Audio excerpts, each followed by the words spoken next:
Estou aqui com o Paulo Costa, um camarada que eu conheci aí tem mais ou menos uns 2 anos, né? Ou mais. Ou mais, né? Um evento bacana que a gente participou. E o primeiro contato que eu tive com ele, eu gostei muito da conversa, que trata muito de comportamento, né? Como as pessoas lidam com o dinheiro, na parte mais comportamental da coisa. E me chamou muita atenção porque, inclusive, teve prêmio Nobel nessa área, né? É um assunto sério, que a economia está levando cada vez mais a sério. E é um conceito que eu aplico um pouco para a minha vida, mas tenho um pouco de dificuldade, às vezes, de me relacionar com os clientes nesse tema, porque envolve um pouco de psicologia, envolve um pouco de assuntos mais a fundo ali da mente humana, que você tem uma formação bem completa nessa área, né? Inclusive, aproveitando aqui a oportunidade para você se apresentar um pouco, sua formação nessa área e um pouco do seu histórico aí também. Eu sou Paulo Costa, inicialmente como consultor, depois teve uma fase que todo mundo era coach, eu virei coach financeiro, depois mentor. E aí eu fui para os Estados Unidos e fiz um curso de mentoria de inteligência financeira e hoje eu trabalho com isso, entendendo como que a mente funciona em relação ao dinheiro e aquilo que ajuda a gente potencializa, aquilo que atrapalha, que são crenças limitantes, nós podemos reprogramar. Perfeito. E um pouquinho da sua trajetória de vida ali, conta um pouco pra gente como é que foram as suas experiências desde lá na parte da engenharia, né? E todo esse processo, assim, como é que foi o Paulo ali no começo dessa caminhada? Eu me formei em contabilidade. Com o diploma de contabilidade, eu passei num concurso da Caixa Econômica. Na Caixa Econômica eu entrei como auxiliar administrativo. Mas eu sou muito ligado em oportunidades, as coisas que estão falando, o que está acontecendo. Empreendedor ali, né? Isso. E eu percebi que tinha um pessoal falando lá que a IBM ia montar o primeiro centro de processamento de dados da Caixa. Eu não sabia o que era IBM, nem o que era processamento de dados. Mas procurei saber rapidamente. Aí fui para a IBM, na época, 50 anos atrás, fiz o curso de programação de computador, Assembly, RPG, COBOL, Fortran, essas linguagens mortas que não usam mais, e saí de lá com um diploma de analista de sistema. Certo. Quando o centro de processamento, todo o equipamento ficou pronto, eu já entrei, já subi de nível na Caixa, no vídeo, salário, e aí eu já estava trabalhando como analista de sistema no centro de processamento de dados.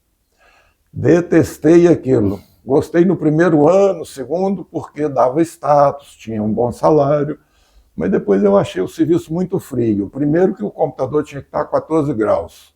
E segundo, que você brigava com ele, ele não brigava com você, ele não fazia o que você queria. Aí eu resolvi fazer engenharia. Fui fazer engenharia na Universidade Católica, fiquei mais um tempo trabalhando na Caixa, no centro de processamento, para pagar a universidade, que era particular. Certo.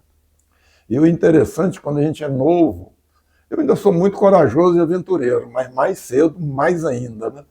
Eu recebi o diploma de engenheiro, fui no RH da Caixa Econômica e pedi demissão do cargo. Eu já estava casado, já tinha uma filha, a família falou que eu estava doido. Mas tinha planejado alguma coisa na engenharia? Nada, sem planejamento nenhum, eu não queria mais aquilo, isso eu sabia. E eu achei, como eu fui um bom aluno na engenharia, na época, a Odebrecht, a AES, Mendes Júnior, Andrade Gutierrez, e pedi, pelo amor de Deus, para mim trabalhar com eles, porque eu era um bom engenheiro, né? Formei bem e tal. E eu fui em todas essas empresas e não consegui, porque na época não tinha o trainee, o estagiário. Eles só contratavam um engenheiro com experiência para contratar de manhã e entrar na obra à tarde. Então eu tive que vender o carrão, comprar um fusquinha usado, voltar a morar no fundo da casa da sogra para Foi aí que começou a relação com as finanças, assim? Não? Foi por aí. Ele teve que reestruturar a vida financeira ali, né? Tive que recomeçar. Eu saí de um salário, sei lá, de 20 mil para salário mínimo, porque eu consegui um estágio na prefeitura. O estágio da prefeitura era um salário mínimo. Trabalhava 4 horas, ganhava um salário mínimo. Como é que você conseguiu equilibrar as contas aí nessa época? Voltei a morar com a sogra, vendi o carro, comprei um fusquinha usado, eliminei os desperdícios e Com o salário da prefeitura, como eu disse, eu sou muito ligado em oportunidade. Uhum. Na época, 40, 50 anos atrás, não era exigido projeto para você fazer uma casa. Chamava um pedreiro, marcava lá e fazia. Uhum. Aí a prefeitura começou a exigir isso, baixaram normas e tal. E como eu era fiscal de obra da prefeitura, eu entrava numa obra que deu projeto. Não tem projeto, agora é obrigado a ter projeto. Uhum. Então o que eu fiz? Montei um escritório de projeto. Certo. Como eu era funcionário da prefeitura, eu contratei um colega para cuidar do escritório, porque eu não podia assinar projeto, porque eu era funcionário da prefeitura. Mas em pouco tempo, com os projetos, eu já estava ganhando a mesma coisa que eu ganhava como funcionário da Caixa. Certo. Eu fiquei... Mas você tinha alguns engenheiros também na tua asa ali, não? Era mais você mesmo? Eu e um outro engenheiro que eu convidei para ser meu... Uhum. Não era nem sócio, ele tomava conta do escritório e ajudava a fazer os projetos. Uhum. Né? E em pouco tempo a gente já estava ganhando igual eu ganhava na Caixa. Eu fiquei como estagiário perto de um ano. Nesse um ano, com o escritório de projetos, o escritório foi só crescendo. Quando estava no final do meu estágio na prefeitura, a construção civil também foi caindo o movimento. A construção civil no Brasil é eletrocardiograma, né? Um dia está muito bem, no outro dia já está lá embaixo. Aquele ciclo. Aí os projetos começaram a diminuir e eu falei, eu preciso arrumar um outro jeito.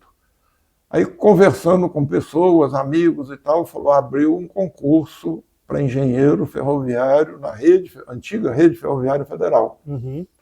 Eu falei, ferrovia? Existe isso, cara? E eu fui lá ver o edital e tinha 15 vagas para engenheiro e eu li o edital até onde me interessava. Tinha tantas vagas para cuidar do tráfego de trens. Eu falei, isso é legal, eu vou brincar de ferrorama. Tinha algumas vagas para cuidar do controle financeiro. Uhum. Eu li até ali e falei, eu vou passar nesse concurso. Não era manutenção, era operacional, então, né? Era operacional. Uhum. E aí, quando eu entrei, eu fui o último a levar a documentação, porque eu ainda estava com a carteira assinada pela prefeitura. Certo.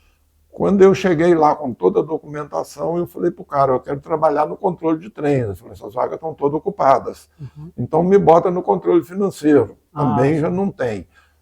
Para economizar nossa conversa, a última vaga que sobrou e ninguém quis até agora é para ir morar em Brasília, terminar a ferrovia lá. Certo. Aí eu falei, naquela época não tinha nada para aquelas bandas lá, né? Brasília estava começando, na década de 70, né? Tinha poucos anos que estava. Brasília ainda estava em construção. Uhum. Eu falei, mas tinha isso no edital? Eu não li dali para baixo. Né? Falei, agora eu já estou desempregado, já passei no concurso, vou lá em Brasília ver o que tem lá. Só que foi muito bom, porque Brasília, na década de 70, tinha muita mordomia, muitos benefícios para atrair as pessoas para morar lá. Uhum. E aí o que aconteceu? Me deram um belo de um apartamento, num lindo condomínio, na Asa Sul, numa quadra nobre. Legal. Aí foi que começou o meu negócio com as finanças. Por quê? Porque nesse condomínio moravam pessoas, executivos, que ganhavam muito mais do que eu, trabalhavam em empresas do governo. E moravam alguns médicos. Certo. E o que aconteceu? Eu, novo ali, funcionário público, fazendo novas amizades, o pessoal todo começou a me chamar de Dr. Paulo. Tinha quantos anos ali nessa época? Eu estou com 83, eu tinha o quê? 40, 37, 38 anos, por aí, né? E Dr. Paulo para lá, e Dr. Paulo para cá, os novos amigos. Eu falei, eu acho que, como eu moro num prédio que moram médicos, eles estão achando que eu também sou médico.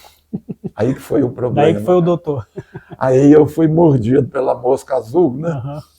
Eu falei, bom, vocês estão achando que eu sou médico, eu tenho que me comportar, tenho que agir como médico para ficar congruente, né? Olha só que doideira. E aí, a primeira coisa que eu fiz foi trocar o guarda-roupa, né? Aí comecei a vestir diferente, troquei o meu carrinho por um carrão. E depois, o amigo meu, vizinho, médico, ele frequentava o Country Club, ele era sócio. O Country Club é o clube mais elitizado, mais top lá de Brasília, pelo menos na época. Né? Surgiram outros depois. Mas ele me deu um convite para passar o final de semana no Country. Legal. Bicho, a hora que eu cheguei lá, onde a fina flor da sociedade brasiliense frequenta, e eu estava ali naquele meio, e o médico, meu amigo, me apresentando os amigos dele, ali eu estava no topo do mundo. Né? O que eu fiz na segunda-feira? Eu fui no banco e peguei um empréstimo para comprar a cota do clube. Porque eu não queria depender dos convites dele. Mas estava muito bom, né? E durante um mês eu estava vestindo bem, andando de carrão, frequentando o Country Club. E eu só esqueci de um pequeno detalhe, que 30 dias depois eu tinha que pagar a prestação do empréstimo no banco, eu tinha que pagar o carro, e eu tinha que pagar os cartões de crédito que eu passei lá, e mais, eu tinha que pagar a mensalidade do clube, que era uma das mais altas. Ou seja, para quem conhece o Guinness Book, o livro dos recordes, se entrar lá e perguntar qual foi o recorde de falência, é capaz de aparecer meu nome. Falei. Quebrou de verde e amarelo. Quebrei. E quando a gente está nessa situação, a mentalidade da gente, a mente, fica toda engrosopada. Eu não sei se existe essa palavra, mas é uma palavra que definia bem como é que eu estava me sentindo na época. Desanimado, deprimido, relacionamento ruim, improdutivo, sabe, aquela sensação de tá tudo ruim. Você fica com insônia. E aí, o que aconteceu? Naquela situação de mal-estar ali, num domingo, dia bonito, céu azul, eu acordei antes do sol nascer, e aí fiquei pensando ali. E aí me veio uma ideia. Quando a gente está com um problema muito grande, parece que a nossa mente quer arrumar alguém com um problema maior do que o nosso para nos aliviar. Não, cara, minha vida está ruim, mas o do cara, meu Deus do céu. E aí tive essa ideia e coloquei em prática. Eu falei, já sei o que eu vou fazer. Eu vou num hospital público, numa enfermaria, vou visitar um cara que está muito mal, ele vai me contar uma história terrível e isso vai me deixar mais aliviado. Assim eu fiz. Fui para o hospital público, convenci a recepção de me deixar visitar alguém que estivesse muito ruim, uma pessoa pobre, estava lá há muito tempo, mora longe, a família e tal. E me contaram a história do seu João lá, e enfermaria tal, leito número tal. Domingo de manhã, encontrei a enfermaria na frente do leito do seu João. Coitado, o seu João estava lá todo mal e eu, bom dia, seu João. Ele abriu o olho, olhou para mim e tal, e falou, você não está no João errado? Eu falei, o senhor não é o seu João, que mora em tal lugar, que está aqui, não sei o que, não sou eu mesmo, mas eu não te conheço. Eu falei, mas nós vamos nos conhecer agora, seu João. Peguei um banquinho, sentei do lado da cama dele e falei, me conta a sua história. Ali começou minha frustração, cara. Porque eu fui atrás de uma história terrível. Achei que ele ia reclamar de tudo, estava mal e tal. Não. Ele estava com muita fé, esperança que ia sarar, que ia se curar, que ia voltar a trabalhar. Coitado, ele não sabia que o atestado de óbito dele já estava assinado, só faltava botar a data. Né? E ele foi naquele entusiasmo e contando, e eu cada vez mais desanimado. Eu falei, rapaz, o meu problema cresceu, né? Em função dele. Ali, eu tive o primeiro aprendizado. O tamanho do problema da gente está na nossa mente. Ali eu vi que mentalidade é que faz sentido. Interessante. Então a interpretação dele sobre a realidade era diferente da que você estava tendo e que todo mundo estava tendo, né? Exatamente. Sobre a condição dele, né? Exato. E aí se aplica a qualquer pessoa. Exato. E a qualquer problema que a gente tenha. Né? Por exemplo, eu já atendi clientes que ganham 5 mil e estavam devendo 10 mil e queriam pular da ponte. E já atendi gente que ganha 10 mil e está devendo 500 mil e vai dar jeito. Então ali mostrou para mim que precisava de cuidar da mente. O problema era a mentalidade. E eu, antes de sair, na hora que eu me levantei para sair, o seu João falou para mim: Paulo, posso te pedir mais uma coisa antes de você ir embora? Eu falei: pois não, seu João, você pode me dar um abraço? Olha. Cara, só de lembrar dessa situação naquela época, já me arrepio aqui. E eu me debrucei, dei um abraço nele, ele me agradecendo pela visita, só que eu não sabia. Ele pensava que eu estava ajudando ele. Ele não sabia que naquele momento ele me ajudou. Quando eu levantei dali, antes de sair, que eu olhei de novo a cama do seu irmão, a minha mente, os meus olhos já não estavam mais vendo o seu João. Parece que era um enviado de Deus, um mensageiro, um anjo que já estava deitado ali. E ali, ele olhando no fundo dos meus olhos, como se fosse um mensageiro, né, falou para mim: Paulo, o que você está fazendo com a sua vida, cara? Você é novo, você tem família, você mora bem, você tem um trabalho. Ali mexeu muito comigo. Eu saí muito mexido daquele hospital, sentei na sombra de uma árvore lá no estacionamento e perceba, há 50 anos atrás, não tinha livro Pai Rico, Pai Pobre, Segredo da Mente Bilionária, não se falava em consultor. E eu sentado ali, orando, meditando, eu falei: Senhor, o Senhor agora é meu consultor, me ajuda a sair desse buraco.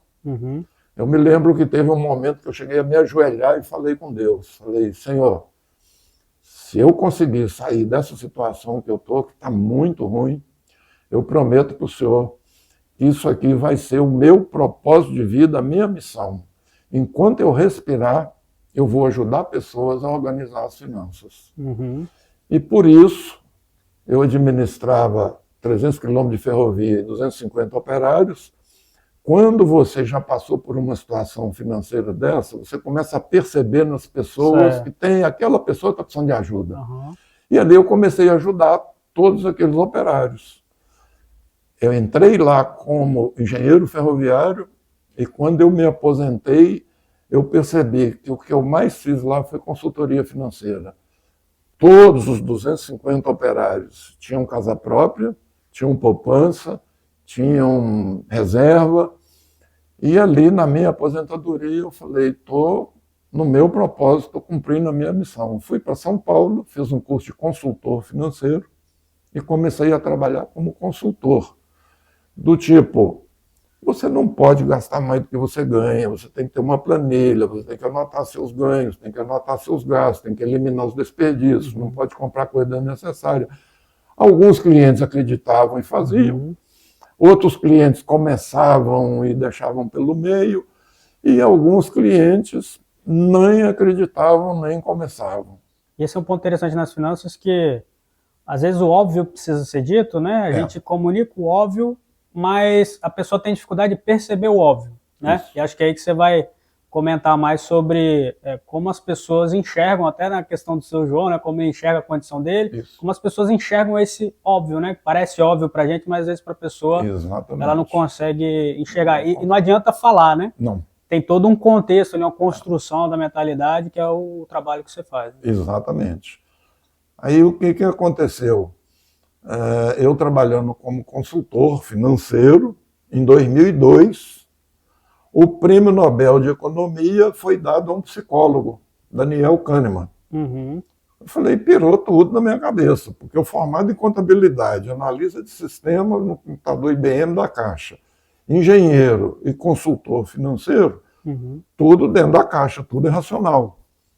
Como que deram um prêmio Nobel de Economia para um psicólogo? E até porque economia é ciência humana, né? Às vezes as pessoas acabam confundindo, achando que é ciência exata. Exatamente, acho que é exatas.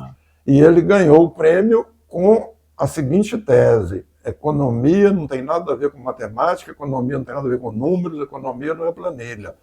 As nossas decisões em relação ao uso do dinheiro são emocionais.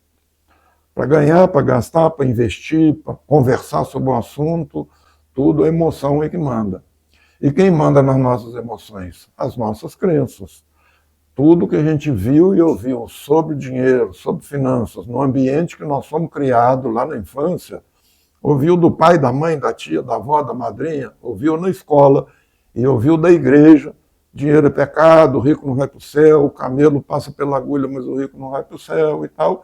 Isso tudo vai ficando gravado no nosso subconsciente. Sem a pessoa perceber, isso afeta as decisões. A criança, do 0 aos 9 anos, ela não questiona.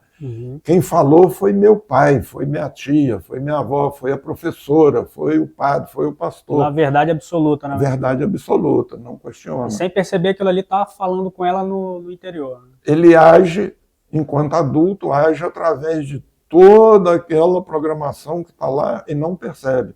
Em um dos cursos que eu fiz nos Estados Unidos, o professor, o trainer, falou que existem crenças transparentes. Você age através delas sem perceber. Certo. Né?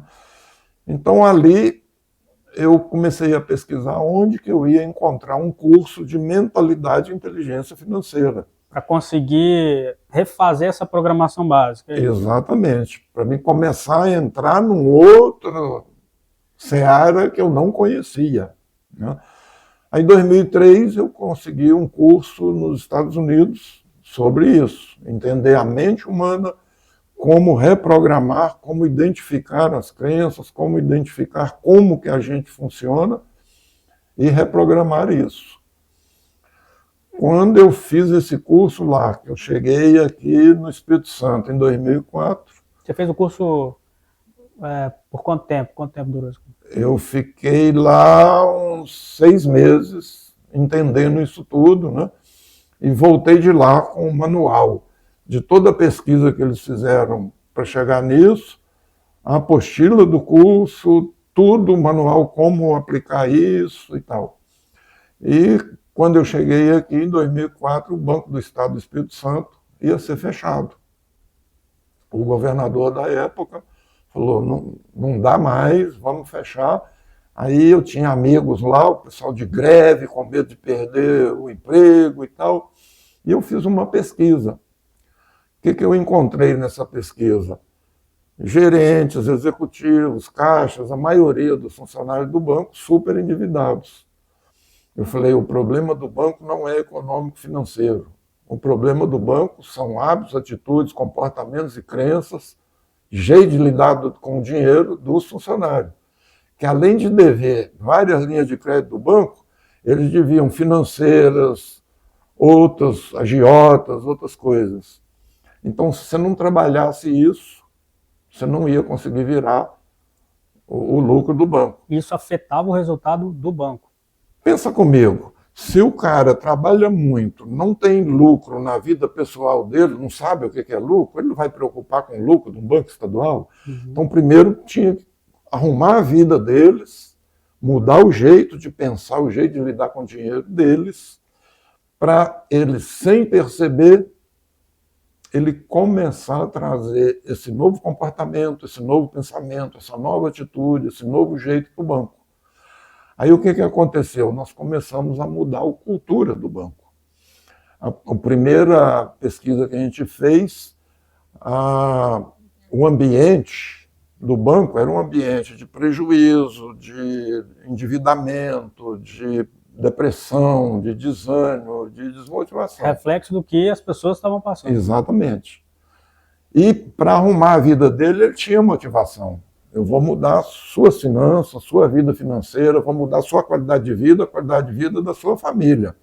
Aí o cara entrava no programa. E aconteceu umas coisas interessantes, porque alguns estavam numa situação assim, que pensou, isso é minha última tábua de salvação, né? E ele vem para o programa. E em 2, 3 meses ele começa a mudar a vida dele. A mudança vem de dentro. Às vezes ele nem percebe que ele já está agindo diferente. E ele trabalhava num setor onde tinha 10 colegas. Um ou outro não entrou no programa porque, constrangido, falou, se eu entrar nisso, vão saber que eu estou endividado. Quando essas pessoas mais resistentes começaram a ver que os colegas estavam tendo resultado, deve ter alguma coisa nisso aí, vou lá ver.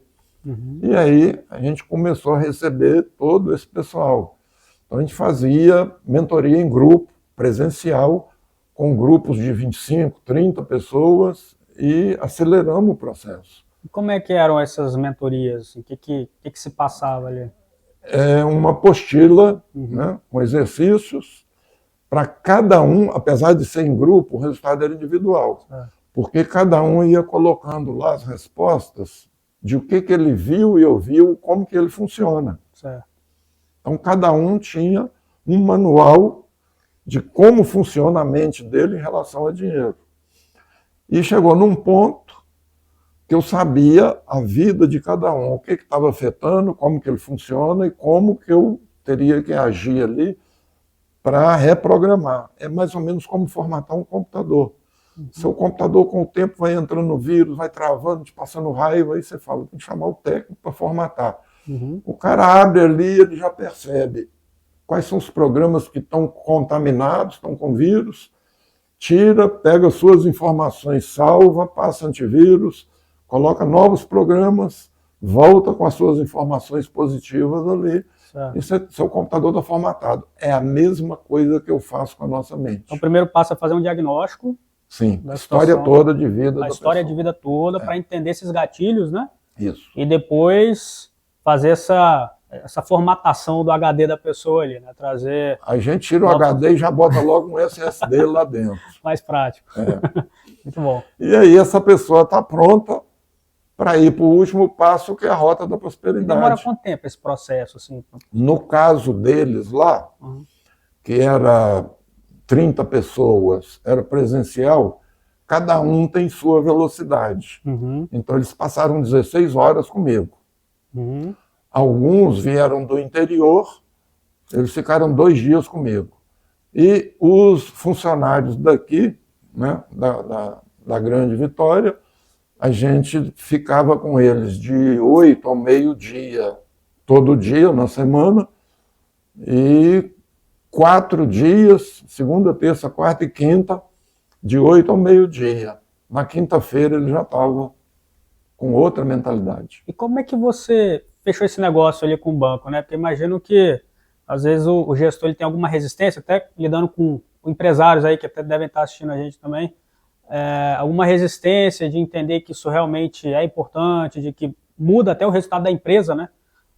Esse cuidado individual ali com as finanças. Inclusive tem algumas palestras de CIPAT, né? De segurança do trabalho, que envolve a área financeira também. Exato. Parece que tem algumas estatísticas que mostram que reduz até risco de acidente de trabalho, né? O cara que não tiver endividado, enfim, não tiver condição financeira complicada. É porque hoje tem essa nova NR1, que as empresas são obrigadas a cuidar da saúde mental dos funcionários. O que mais atrapalha a saúde mental de alguém? Dívida. A pessoa fica improdutiva, deprimida, desanimada, tudo que eu passei lá atrás. Afeta no relacionamento em casa. Também. Relacionamento em casa, relacionamento no trabalho. Ele falta, ele chega atrasado. Ele tem o tal do presenteísmo, ele está ali no trabalho, mas a cabeça dele está sem saber como é que ele vai pagar a prestação que vai vencer no dia seguinte e tal. Então, é fundamental isso. E a sua pergunta faz sentido. Como é que eu entrei, como é que eu vendi esse projeto para o banco? Né? Eu tinha feito uma pesquisa e fiz todo um projeto. Procurei quem? A diretora de recursos humanos e treinamento. Aí entrei na sala dela assim, com muita certeza de que eu tinha a solução para o banco. Eu tinha feito uma pesquisa e montei um projeto. O problema é esse, esse, esse. Você já tinha tido experiência com outras empresas nessa época? Não, foi meu batismo ali com a empresa mesmo, com um grande negócio. Mas tinha convicção porque você já tinha ajudado outras pessoas ali? Já tinha usado com pessoas, né, individualmente. Você entendia que ajudar pessoas ajudaria o resultado do banco. Isso já era exatamente. Eu tinha que ajudar as pessoas.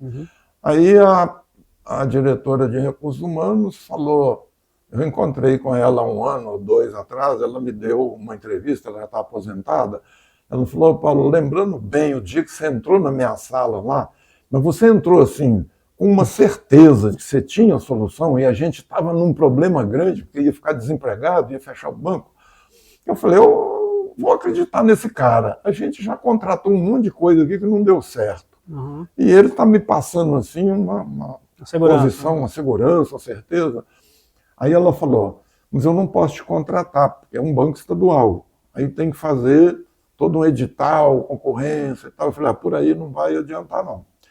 Você marca 5 minutos com o diretor que assina o cheque, que eu vou lá vender esse projeto para ele. Expliquei para ela ali o que era, como que era, e fui embora. No dia seguinte, ela me ligou e falou, consegui 5 minutos com o presidente do banco. Eu falei, é tudo que eu quero. Aí ela já tinha falado com ele, ela entrou comigo no gabinete do presidente, na época, e ele se levantou de lá e ela falou, presidente, esse é aquele consultor que eu falei para o senhor, que tem a solução para o banco e tal. Ele me cumprimentou, muito prazer, fulano, e a primeira pergunta dele foi, o senhor é economista formado onde? Eu falei, pronto, agora ferrou, né? Eu falei, não, presidente, eu não tinha nada a perder, não sou economista, não. Como que você quer que eu contrate o carinha que nem economista é e vai dar jeito no banco? Eu falei, posso ser franco e sincero com o senhor? O senhor é economista, a sua diretoria toda é economista. Na pesquisa que eu fiz aqui, a maioria dos seus gerentes, executivos, superintendentes são economistas. E o seu banco está falido. O seu problema não é econômico-financeiro. O seu problema é hábito, atitudes, comportamento, crença, jeito de lidar com o dinheiro dos seus funcionários, que estão todos endividados, desanimados, deprimidos. Está aqui a pesquisa que eu fiz. Ele me chamou para sentar, eu expliquei todo o projeto, expliquei a pesquisa e tal. Ele entendeu que era por ali e ainda adiantei para ele o seguinte, presidente, vou dizer mais uma coisa para o senhor da minha experiência de vida. Não existem empresas, existem pessoas. E as pessoas não se importam com quanto o senhor sabe, até saberem o quanto o senhor se importa com elas. E eu tenho certeza que o senhor não está se importando com elas, porque o senhor não sabe dessa situação. Nenhum gerente vem aqui e fala, presidente, me ajuda que eu estou endividado, ele vai ser mandado embora. Aí foi que ele entendeu, mandou me contratar. A gente fez várias palestras aqui e no interior. São Mateus, Linhares, Colatina, Cachoeiro, conscientizando, né, falando não do só programa. Palestra, mas a busca desse diagnóstico também, né? Isso, já dando informação, já explicando quem sou eu, o que é o programa, como que eles poderiam se inscrever. Era só você ou tinha mais algumas pessoas contando? Eu tinha mais 2 pessoas duas auxiliares, né? 2 pessoas para me auxiliar na logística, nas coisas. E tiveram essa educação nos Estados Unidos também? Você passou isso para elas? Não. Você formou esse pessoal? O programa, né, a formatação era toda comigo. Eu tinha pessoas para me auxiliar na operacional logística, ali. no operacional ali, e eles já tinham passado por uma mentoria comigo também, para entender o que eu ia fazer, qual era o papel de cada um ali. Né? E ali eu fui contratado, começamos o trabalho, e foi interessante, porque a hora que eu falei com a pessoa do RH, eu falei, vai ser fácil você fazer o diagnóstico, a lista das pessoas aí. Pega o contra-cheque deles, você vai ver que todos eles estão com consignado. E mais, você vai ver que eles têm empréstimos em outros lugares. Além do consignado. Além do consignado, tem outra linha de crédito. Quando a pessoa entrou no cheque especial, no dia 30, está estourado no cheque especial, e entrou no dia 1º o salário dele, no dia 2 o cheque especial está estourado de novo. Ele está vivendo de cheque especial em cheque especial. Ela olhou isso tudo cheque lá. especial é o capital de giro dele. Virou. E percebeu que o problema estava ali mesmo e tal. A gente começou o trabalho pelo pessoal mais difícil, os mais endividados, né?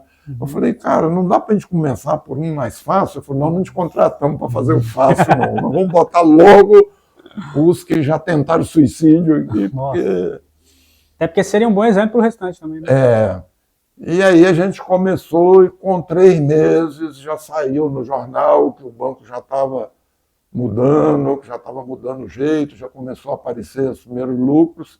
9 meses que eu passei lá, a gente mudou toda a cultura do banco. A segunda pesquisa, 9 meses depois, você tinha um ambiente de lucro, de positividade, de entusiasmo, de abundância, de motivação, mudou tudo. Legal. A motivação para trabalhar, para gerar resultado para o banco, porque a vida pessoal já estava... Por isso nós temos hoje esse banco forte, sólido, que tem aí, e que foi um dos poucos, se não o único banco estadual que salvou naquela época, né? Porque Banespa, Benji, tudo foi fechado, foi vendido, foi liquidado. Certo. Então foi a sua primeira experiência com empresa. Depois disso, você atuou mais com empresas ou... Ah, não. Quando eu vi que tinha a porta de entrada, que tinha esse caminho aí, aí eu entrei na Petrobras, com o mesmo caminho. Certo. Aí eles tinham lá o programa de preparação para aposentadoria, o programa permanente de qualidade de vida, que não precisava de fazer edital e essa coisa toda. Então eu comecei a fazer palestras, workshops. E nessa época você já estava dedicado só a isso? Totalmente. Já tinha saído lá da área? Já estava aposentado, já podia ficar em casa tranquilo, mas eu tinha uma promessa de que eu ia ajudar muita gente, né? Legal. Depois disso eu entrei nos Correios, fiz um trabalho lá, vários trabalhos, e nos Correios eu entrei pela CIPAT. Ah, legal. Porque tinham 9 núcleos que iam fazer a semana de prevenção. Eu procurei assistente social, que era responsável pelo negócio, ela tinha uma verba para isso. Certo. Então eu comecei ali, aí durante 2 ou 3 anos eu fiz trabalhos nos Correios, depois fiz um trabalho na Celor, preparação para aposentadoria. Na Celor eu fiz um trabalho durante 5 anos com os adolescentes, primeiro emprego. Antes deles receber o primeiro salário, eles já tinham alguns encontros comigo. Depois entrei num grupo multidisciplinar da Vale também, para cuidar de algumas pessoas lá. Legal. Depois comecei a atender micro e pequeno empresário. Crise de 2008, aquela crise mundial, a crise de 2016, a gente salvou muita empresa. Interessante. E existem algumas pessoas que têm alguma resistência, assim, quais são os critérios para você conseguir ajudar? Quais são os pré-requisitos ali para a pessoa poder ser ajudada? Boa pergunta essa sua. O ser humano tem uma dificuldade enorme de pedir ajuda. O ser humano brasileiro tem uma dificuldade maior ainda de pedir ajuda. O ser humano brasileiro, homem, é o dobro da dificuldade, por causa do orgulho, o machismo latino-americano. Eu sei e tal, né? As mulheres, eu percebo que estão buscando mais e estão mais abertas também. E é o primeiro sinal de que alguma coisa não está funcionando, elas já começam a pesquisar, a buscar ajuda. Na área da saúde, né? De uma forma geral, é assim também, né? Isso, tudo. Então, eu peguei algumas resistências já. Por exemplo, um médico psiquiatra do Rio de Janeiro, quem me contratou foi o filho dele, cansado de ver as brigas por causa de dinheiro em casa e tal. E eu estava fazendo um mestrado no Rio de Janeiro, eu estava indo lá todo mês, algumas vezes, 2 vezes por mês. E ele falou, te achei pelo Google, mas você mora no Espírito Santo. Foi nessa área de finanças comportamentais? Foi. Aí eu falei, mas você deu sorte, sexta-feira eu estou indo para o Rio. Aí fui na residência deles, a mulher e o filho entraram no processo tranquilo, mas o médico, psiquiatra, escritor, professor da faculdade e tal, ele resistente. Eu falei, mas por que ele não... A gente percebe, né? Não entrou, não aceitou. Aí eu falei, eu imaginei, é porque eu estou no escritório da casa deles, eu estou no ambiente deles. A mãe e o filho já estavam resolvidos. Aí eu falei para ele, eu estou voltando dentro de 15 dias. E como ele tinha uma clínica, um consultório bacana dele, tinha 3 consultórios que ele alugava para os alunos para atender manutenção daqueles clientes dele. Eu falei, eu quero um consultório neutro. Aí fizemos segunda sessão, segundo encontro com ele lá num consultório que ele alugava, né, para os alunos. Eu percebi que melhorou um pouquinho, mas não chegou onde eu queria. A terceira vez que eu fui, eu falei, eu vou te atender aqui no hotel que eu estou. Tem uma sala de reunião, já reservei para nós, dá para você vir aqui? Dá. E eu ali na recepção, pensando e tal, esperando ele chegar, aí pá, deu uma ideia. Eu falei, o problema não é nada disso. O problema é que o cara tem muito diploma, muito conhecimento.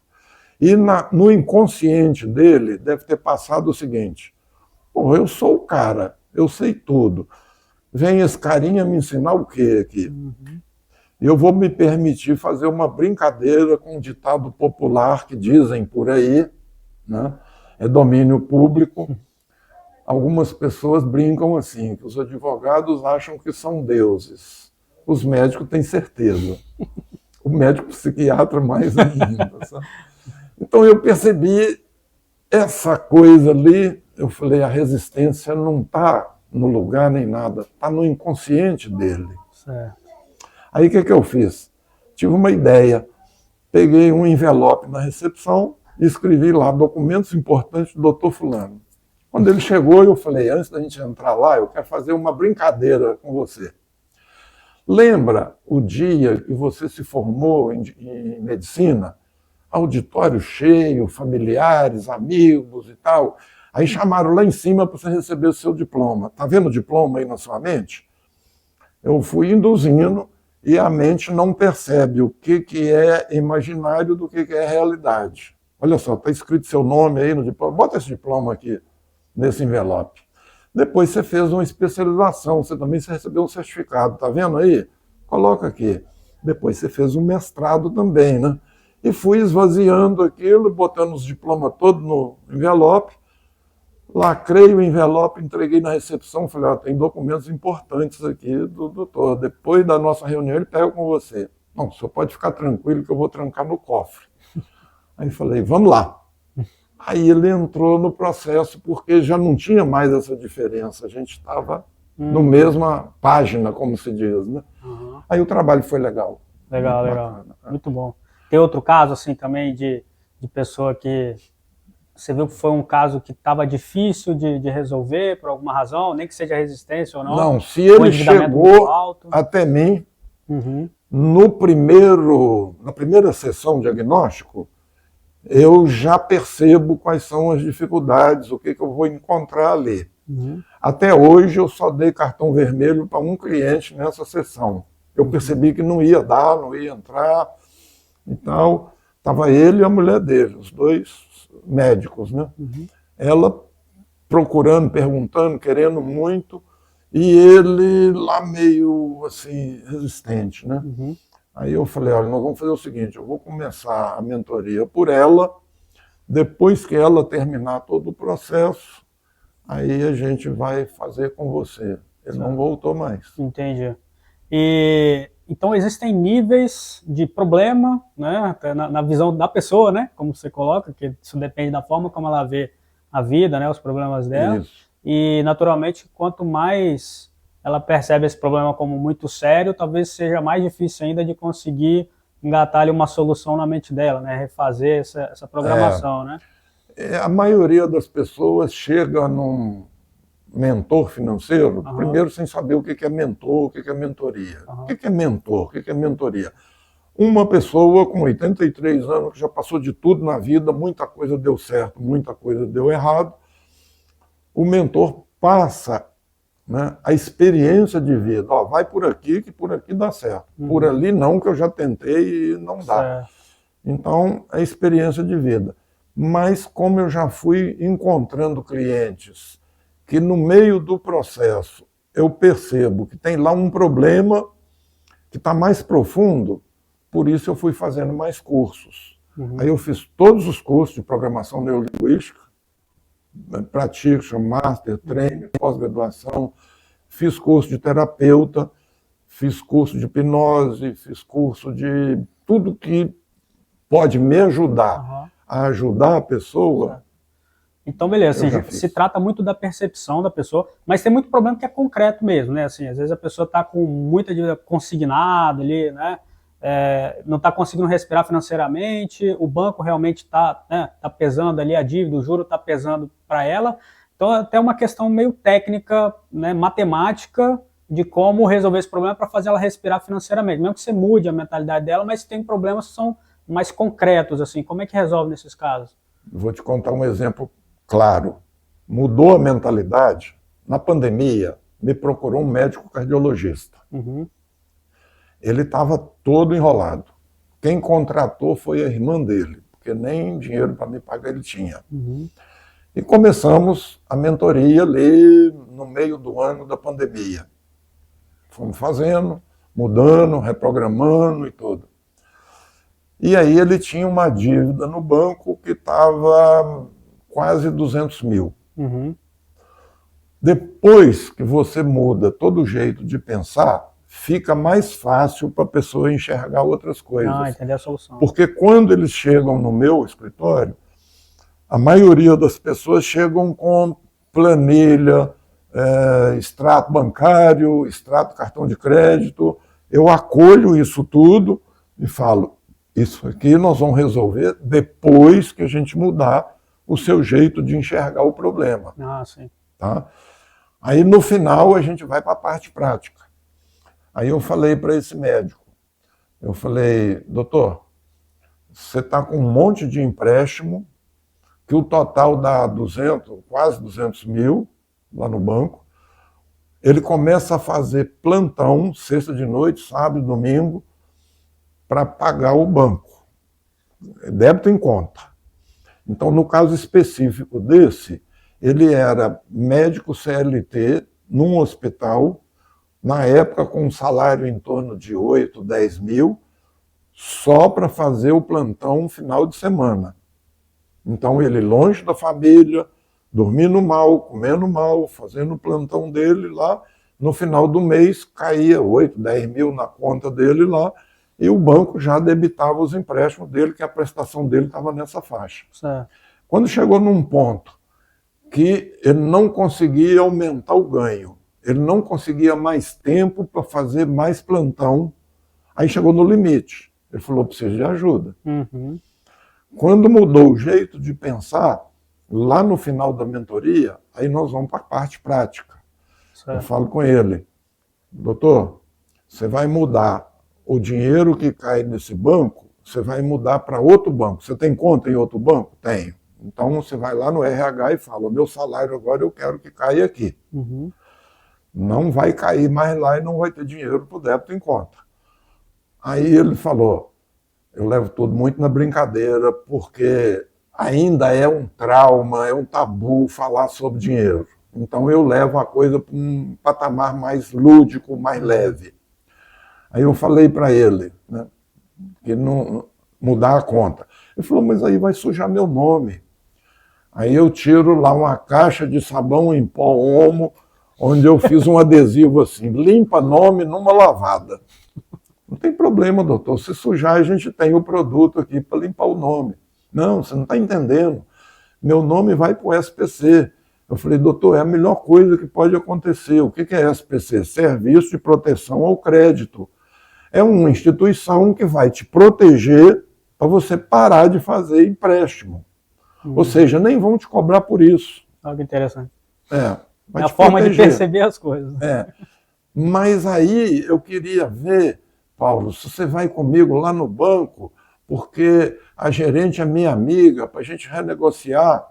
Primeira coisa, doutor, não existe gerente amiga. A gerente é amiga do emprego dela, ela tem meta a bater. Não vai. Não, mas você vai lá comigo? Vai, você paga meia hora de acompanhamento, vamos lá. Aí chegamos lá no banco, a gerente já veio receber. Ô, doutor, está sumido, cafezinho, biscoitinho, água e tal. Ele não tinha ainda parado de pagar, né? Uhum. E ele olha para mim assim, como quem diz, está vendo? Ela é minha amiga, ele não sabe de nada, inocente. Eu vim aqui para ver com você se dá para renegociar. Ela abriu o negócio dele lá e falou, não, doutor, não preocupa não, está tudo certo, está tudo em dia. Está pagando, está tudo certo. Débito em conta, tudo certinho aqui. Aí saímos do banco, eu falei para ele, o que a gerente falou para você? Não, ela falou que está tudo certo, está tudo em dia. Não, cara, ela falou a mesma coisa que eu falei. Se está em dia, você está pagando em dia, qual o interesse do banco de negociar com você uma coisa que você está pagando? Uhum. Ela acabou de ser clara com você. atrasa e volta aqui para a gente conversar. Aí ele entendeu isso e mudou a conta e parou de cair o dinheiro lá. Então os juros começam a aumentar. E ele apavorado lá e eu dando apoio psicológico para ele. Eu falei, vai chegar um momento que vão começar a cobrar de você. Eu tenho um script para você receber as ligações. Né? Ligação de cobrança, você leva na brincadeira. Mentalidade, tem que mudar aqui, ó. O cara tá pago com um script lá para ligar para você, para te apertar, para mexer na sua mentalidade. Você tem que estar tranquilo, respirando, tranquilo. Aí te liga cobrando. Não, doutor, o senhor tá tal, não sei o quê, o senhor pode depositar ao menos R$1.000. Meu, se eu tivesse R$1.000 hoje, aí eu ganho Mega Sena. Não, então o senhor deposita ao menos 100 aí. Eu falei, não deposita, porque isso aí é um contrato, tá gravando lá e tal.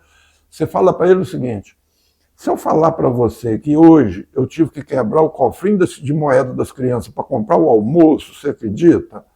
Então tem que levar na leveza. É uma negociação, né? É. Aí a dívida dele já está tanto e tal, passou 3 meses, eu falei, ó, você vai receber, em algum momento, um comunicado, uma carta com a R, um e-mail, dizendo que vão negativar seu nome lá no SPC e vão te dar 10 dias de prazo para vocês ver se você organiza a coisa. Né? Então você não preocupa com isso. A hora que você receber esse comunicado, você me liga. Aí ele recebeu esse comunicado dia 30 de novembro, na pandemia. Eu falei, eu tenho um horário amanhã, 2 horas. Vem aqui, deixa eu te deixar tranquilo. Aí comecei a conversar com ele, botei ele num sofá tranquilo que eu tenho lá, aquela cadeira ali é mais confortável e tal. E vamos conversando aqui, ele saiu de lá bem tranquilo. Tem jeito isso, você vai resolver isso. Eu sou muito amigo do Gênio da Lâmpada Maravilhosa, e o pedido que você fez aí foi, eu quero passar o ano de 2020 para 2021 sem dívida. Mesmo que você não acredite nisso, está claro, mandou para o universo, mandou para o Gênio da Lâmpada, Deus está trabalhando aí para isso se resolver. O que aconteceu? Dia 4 de dezembro, a Febraban, os bancos começaram a anunciar na televisão, estamos negociando todas as dívidas, tirando juros, tirando multa, dando desconto. Isso é recorrente, né, Paulo? Acontece direto, né? Eles têm esse interesse de renegociar, principalmente pandemia. Né? Não. Aí liguei para ele e falei, corre aqui, vamos lá para o banco. Chegamos no banco, o banco lotado, mas eu tirei uma senha de preferencial da preferencial, porque eu já estava com 80 anos, né? Então é o primeiro a ser chamado. Né? E até para quem não sabe também, é importante dizer, né? Existem canais para você fazer essa renegociação, né? Sim. O próprio Serasa ali, de vez em quando, tem algumas campanhas. O governo federal faz lá, até esqueci o nome que eles chamaram lá na última campanha. Tem lei do superendividamento. Exato. Tem um monte de recurso para...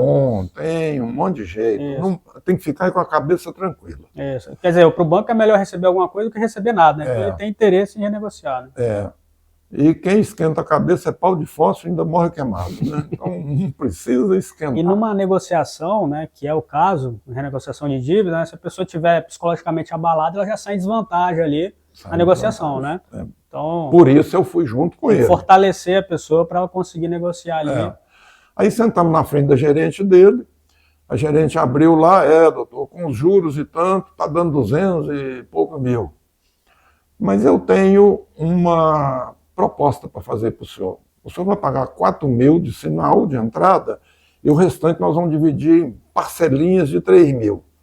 Como eu trabalhei 7 anos na Caixa Econômica, eu sei das pegadinhas, como eu já renegociei muita coisa também, tem lá pegadinha. Eu falei, legal, 4 mil de entrada e parcelinhas de 3 mil. Quantas parcelinhas? Ela falou 99. Eu falei, mas peraí, a dívida dele era 200, agora ela passou para 300, que negociação é essa? Eu entro de novo numa brincadeira, né? Eu falei, me lembra muito, lá em Minas tem uma fábrica de cerveja, que a marca é Caracô. E o mineiro costuma brincar, quando vem uma negociação dessa, uma proposta dessa, o mineiro fala assim, isso é aquelas propostas tipo Caracô, onde o banco entra com a cara e o cliente com o resto, né? Ela deu aquele sorriso assim, eu falei, eu sei que você é amiga dele, você quer ajudar a resolver, mas eu trabalhei em banco e eu sei que você tem um limite de autonomia. Eu posso falar com o gerente geral? Aí ela chamou o gerente, ele sentou ali e tal, eu fiz um início de conversa ali, falei, quantos anos você tem de banco, como é que é isso e tal. Falei, ó, nós estamos aqui hoje para negociar a dívida do meu amigo aqui, para sair daqui com isso resolvido hoje, pagar à vista. O que dá para fazer aí? Ele olhou lá, 200 e não sei o que e tal. Dá para fazer 80 mil. Aí eu olhei para o médico, meu amigo lá, o médico, né, aliviou. Eu falei, calma, que isso aqui é só o começo. Aí eu viro para o gerente e falei para ele, cara, eu não estou entendendo, eu estou falando para você que nós estamos aqui doidos para negociar, parece que você não quer negociar, eu estou falando grego, japonês. Bota aquela senha sua aí, vamos negociar isso, pagar à vista. Tá caprichado, né? 65 mil. Eu falei, suponhamos que a gente venda um carro e apura 40 mil, para a gente resolver isso. Aí o médico virou e falou assim, Paulo, você está lembrado que eu não tenho carro, eu não dirijo, eu só ando de Uber. Eu falei, mas você prestou atenção que eu falei que eu não vou vender seu carro? Tudo é narrativa, você está cansado de ver narrativa na Rede Globo, né? Suponhamos que nós vendemos um carro, 40 mil. Ele falou, eu arredondo para 60. Eu empresto 5 mil meu para o meu amigo aqui, 45 para a gente resolver isso hoje. Eu, não, 45 não dá não. Bota logo aquela senha poderosa sua aí, cara, eu sei que você tem autonomia. Ele botou a senha e virou a tela do computador para a gente. Aí apareceu lá em vermelho assim, você chegou no seu limite, 50 mil. Eu falei, agora nós estamos nos entendendo. Você pode fazer um favor para mim? Imprime um boleto para ele de 50 mil, bota a data de vencimento, dia 25 de dezembro, Natal, que é um presente do gênio da lâmpada maravilhosa para ele, presente de Natal. Aí o gerente falou assim, não, é uma brincadeira que nós fizemos aqui. Aí ele trouxe o boleto, botou o vencimento 30 de dezembro, 50 mil, e eu ainda pedi ele para botar o carimbo dele e o visto no boleto. E saímos do banco, o médico com o boleto na mão, né? Eu falei, Paulo, não entendi nada, boleto de 50 mil, eu não tenho dinheiro, o que eu vou fazer com esse boleto? Eu falei, esse boleto você vai guardar ele no cofre, porque há meia hora atrás, e nós somos o primeiro a ser chamado, você viu que o banco estava cheio, você devia 200 e poucos mil no banco. Agora você está saindo do banco, com o papel do banco, assinado pelo gerente geral, com a sua dívida 50.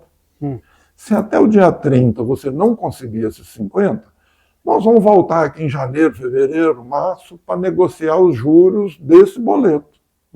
É bem menor, né? Base de cálculo. A pessoa, quando não entende, não tem um apoio, alguém que tem experiência no assunto, faz besteira. Problemas financeiros não se resolvem com mais dinheiro. Resolve com mentoria, com orientação, com informação. Certo. E aquele parente que pede dinheiro emprestado, né? Aí você fica com dó, você empresta, mas você então não resolve o problema. É a pior coisa. Da pessoa, né? As piores dívidas, primeiro lugar, é a agiota, segundo é com parente.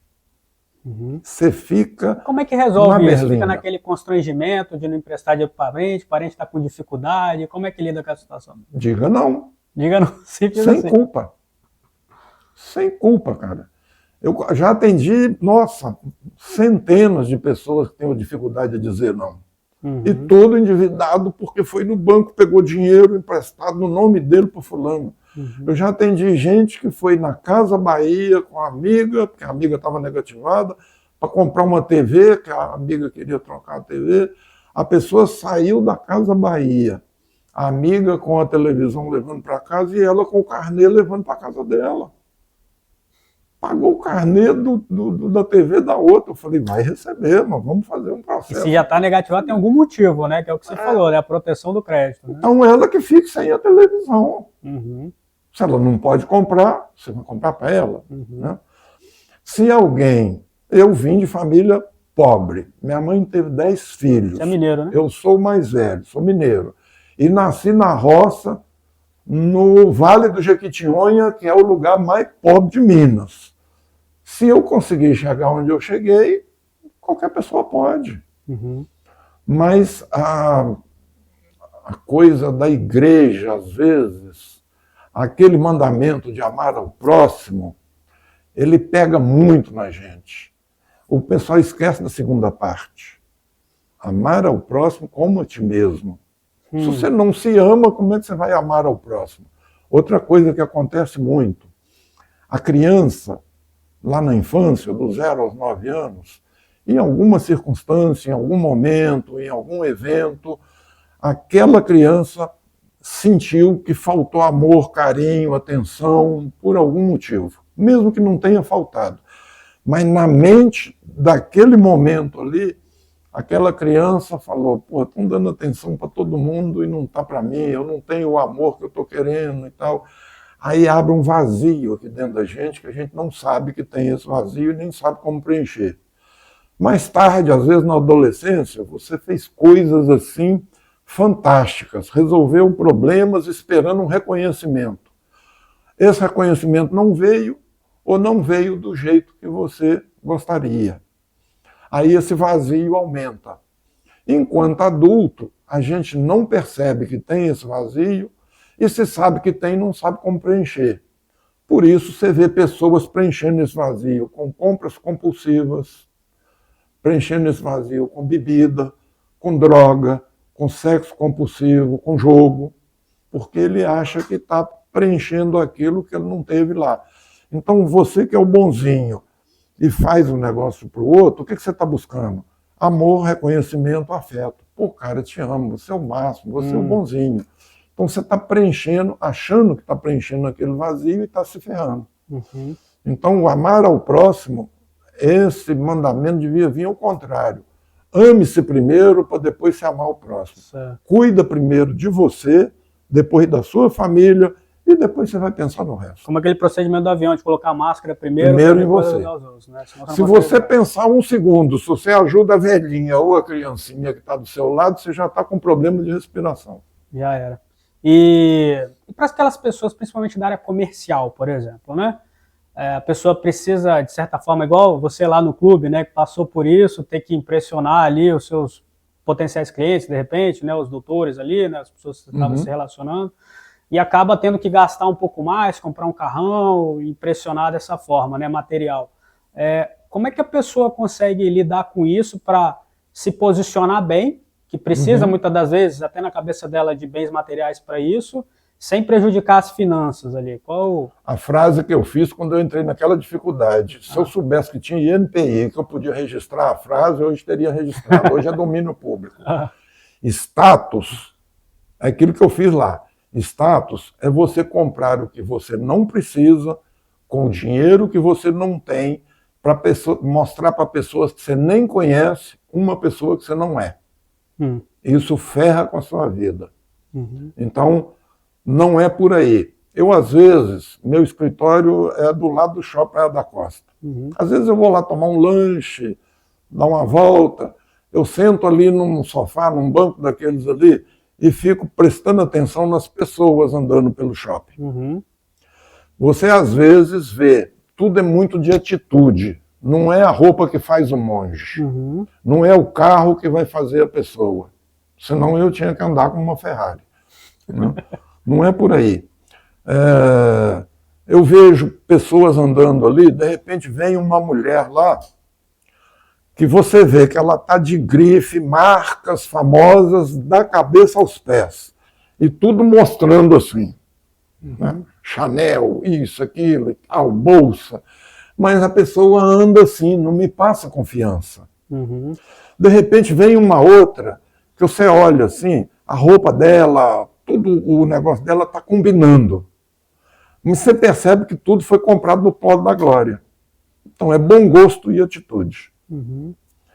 Não adianta eu chegar aqui para te dar essa entrevista e você olha ali fora e fala, pô, o Paulo chegou numa Ferrari. Mas você me pergunta umas coisas, eu não sei falar nada. Vazio, né? Não é por aí, é por aqui. É mentalidade. Muita gente pensa assim também, as pessoas principalmente que buscam impressionar, né, pelos bens materiais, acabam se preocupando muito com aquela primeira impressão, né? Isso. E às vezes a pessoa não tem nem oportunidade de se comunicar, mostrar que tem conteúdo, mostrar que tem valor. Exatamente. E precisa demonstrar já na primeira impressão. Mas não seria uma verdade, então? A primeira impressão é que fica? Mas a primeira impressão não é as coisas que você tem, nem o que você veste. É o seu conhecimento. Uhum. É a sua postura. Como é que eu impressionei o presidente do banco para me contratar? Uhum. Sem concorrência, sem edital. Eu estava vestido simples, ele não sabe com que carro que eu cheguei lá.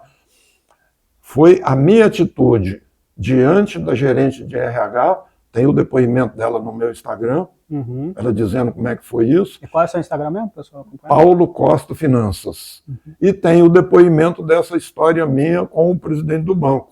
São os 2 primeiros vídeos que estão no meu Instagram lá. Uhum. Como é que eu impressionei ali? O meu conhecimento, com papel, com documentos, com pesquisa, é por aí.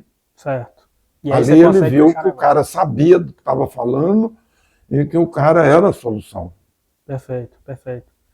Então, grande parte das pessoas que você atua, né, elas normalmente estão endividadas, normalmente estão com algum problema financeiro, não, né? Ou não? Não. Isso é uma porcentagem, eu não sei qual a porcentagem, meio a meio, 60, 40 e tal. Por exemplo, eu já fui contratado por uma empresa de mármore e granito de uma cidade do interior do Espírito Santo. Uhum. E o empresário me contratou por quê? A empresa dele muito bem, lucrativa, bem montada, um equipamento italiano importado, o produto dele é super classe AA. Uhum.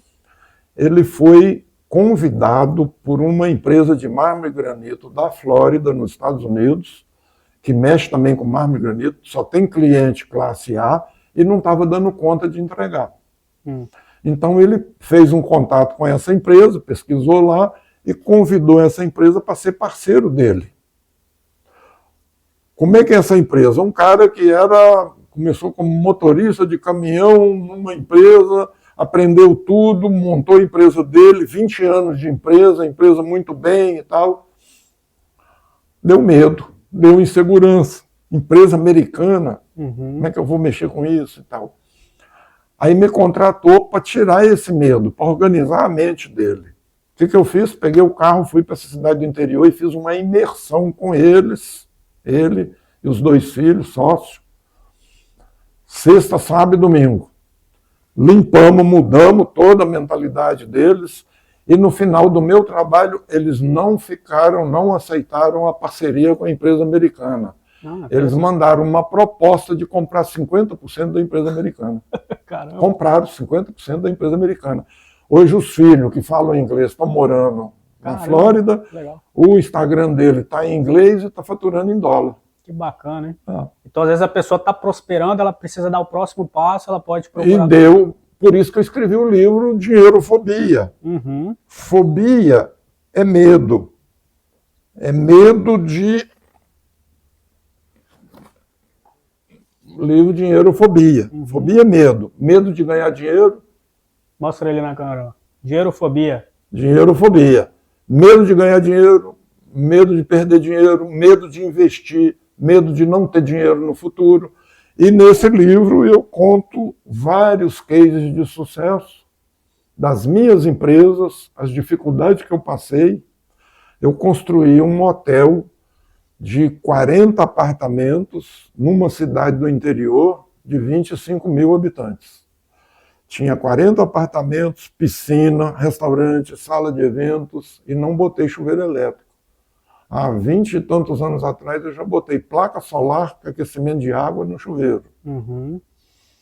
Então, é muito mais a mentalidade. E às vezes a dor do crescimento também, né? Tem muito empresário, muitas pessoas que estão prosperando na carreira e tem dificuldade de crescer também, isso é bem comum. Às vezes a gente tem na nossa mente, eu costumo fazer uma metáfora, que a gente tem um termostato financeiro, o controle do ar-condicionado.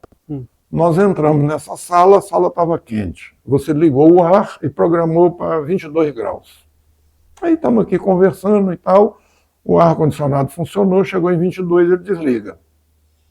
Algum tempo depois, a temperatura foi para 23, 24, automaticamente ele entra de novo e volta para 22. A nossa mente foi programado lá um termostato financeiro, todas essas crenças. Você tem um limite de ganho. Vamos dar um exemplo qualquer, 10 mil por mês. e você passa um bom tempo ganhando 10 mil por mês, coloca a sua vida em 10 mil por mês, e está tudo bem. Teve um mês que aconteceu uma oportunidade, e um prêmio, uma coisa lá, e você foi para 15 mil. Vai acontecer que o seu termostato vai entrar em ação, o seu carro quebra, um cliente não paga, teve um prejuízo, e você volta para os seus 10 mil, volta para os seus 22 graus. Interessante. O meu trabalho é entender qual é esse limite, como o caso deles lá, e ampliar esse limite, abrir possibilidades. O limite se aplica, então, tanto para quem tem problema, né, do tipo Isso. dívidas e tudo mais, para quem tem um problema bom, né, que é a prosperidade ali, Isso. que pela mentalidade ela está sendo limitada. Você chega num determinado ponto que parece que você não tem permissão para passar daquilo. Uhum. Eu já atendi empresas, por exemplo, um empresário do agronegócio. Ele tem uma facilidade incrível de fazer dinheiro. Uhum. Ele faz 1 milhão, mas o dobro da facilidade para gastar 1,5 milhão. Aí ele pediu socorro. Paulo, eu ganho muito, eu faço muito dinheiro, eu faço com facilidade, mas no final das contas eu não vejo a cor do dinheiro. Uhum. Tava uma coisa lá de permissão, um limite, Uhum. que ele tinha que jogar fora uma parte daquele dinheiro ali, porque não estava merecendo. Agora, como é que a pessoa consegue te contratar, né? Igual você trouxe o caso da pessoa que contratou para a irmã, parece, né? Ou para conhecida, né? Mas assim, e como é que a pessoa consegue pagar se ela está endividada ali? Empresários, médicos, advogados, dentista, profissionais liberais, empresários, mesmo que esteja com dificuldade, ele tem um limite grande no cartão de crédito. Já atendi 4 juízes. Mesmo com o nome sujo? Mesmo com o nome sujo, ele tem lá um jeito de arrumar dinheiro. Tá. Ele tem um cartão de crédito, ou tem um bom relacionamento com o banco, ou de alguma forma... A pessoa que gera muito negócio para a instituição, ela tem algumas prioridades ali, né? Isso, na visão do gerente, né? isso. Sempre, quando ele senta comigo ali, e que a gente faz a sessão diagnóstica e se explica, eu pergunto da dor dele hoje, qual é a dificuldade, o que está acontecendo, que está te incomodando, que está te atrapalhando, que você percebe que você anda para frente, um elástico te puxa para trás, você quer andar, mas tem uma corrente te segurando. Então, a partir do momento que ele entende que ele tem um problema e que esse problema tem solução, e que eu dou vários exemplos, tem depoimentos, vários depoimentos. E tem um depoimento que eu posso até comentar, porque está no meu Instagram lá. A maior empresa de brindes aqui do Espírito Santo, o cara me contratou naquela crise depois da Dilma lá. Um excesso de inadimplência, até com dívida, e a empresa desorganizada. Nós fizemos um trabalho com ele, com a mulher dele, depois fizemos um trabalho com os funcionários, e tem o depoimento dele lá. A empresa prosperou, decolou, arrumou, Legal. Acabou a inadimplência da empresa, ele tinha quase 100 nomes lá de clientes inadimplentes. Ou seja, aquelas pessoas estão pagando alguém, não estão pagando ele porque ele é o bonzinho, não sabe cobrar. Ah, sim, certo. As pessoas têm condição, né? Tem. Mas às vezes é só para onde vai esse recurso, né? Isso. Legal. Então, para quem gostou aí da conversa com o Paulo, tem muito mais história lá no seu Instagram. Mais uma vez, Paulo, como é que é o Instagram? Paulo Costa Finanças. Paulo Costa Finanças. Eu costumo brincar quando eu faço uma palestra, né? Paulo, meu nome, você já conhece, Costa Finanças. Pronto, tá resolvido. Usando mais um conceito de mentalidade aí, imagino, né, do PNL ali para memorizar. Isso. Paulo, como é que o pessoal te encontra então? Seria pelo Instagram? Tem algum contato telefônico? Tem o meu WhatsApp, 27 99297 4771. Mais uma vez, DDD 27 99297 4771. Tanto para quem está endividado, para quem está prosperando e precisa dar o próximo passo, a gente tem limitações em qualquer situação da vida, né? Tanto para o bem quanto para uma situação mais complicada, né? O problema bom e o problema ruim, né? Exatamente. Mas tudo é um problema, né? Tudo Na saúde física, algumas doenças eu não entendo, não sei como resolve, algumas pessoas morrem lá. Na saúde financeira, nunca ninguém morreu porque está endividado, a menos que resolva pular da ponte, coisa desse tipo, mas antes disso, me procura que tudo tem jeito. É isso aí, maravilha. Paulo, obrigado pela entrevista aí, eu gosto muito de conversar com o Paulo, porque ele tem muitas histórias, né? Inclusive no Instagram o pessoal pode acompanhar mais histórias lá, e as histórias ilustram muito bem, né, como ele faz esse trabalho, né? Como ele atua, qual o resultado que as pessoas tiveram a partir daquilo. No detalhe, acho que é interessante, você mostra que levou a pessoa no banco e negociou dessa forma, tal, específica. Então isso dá uma clareza sobre como as pessoas realmente podem resolver os seus problemas. Como você falou, todos os problemas são solucionáveis, tem soluções, né? Isso. Então, fiquem à vontade para procurar o Paulo, porque é um caso de sucesso mesmo, assim, os clientes dele, né, que tiveram com o Paulo realmente tiveram um resultado interessante, né, que talvez seja um problema que você esteja tendo aí também. O Paulo está à disposição para contribuir. Muito obrigado, Paulo. Eu que agradeço, cara. Muito bacana. Valeu.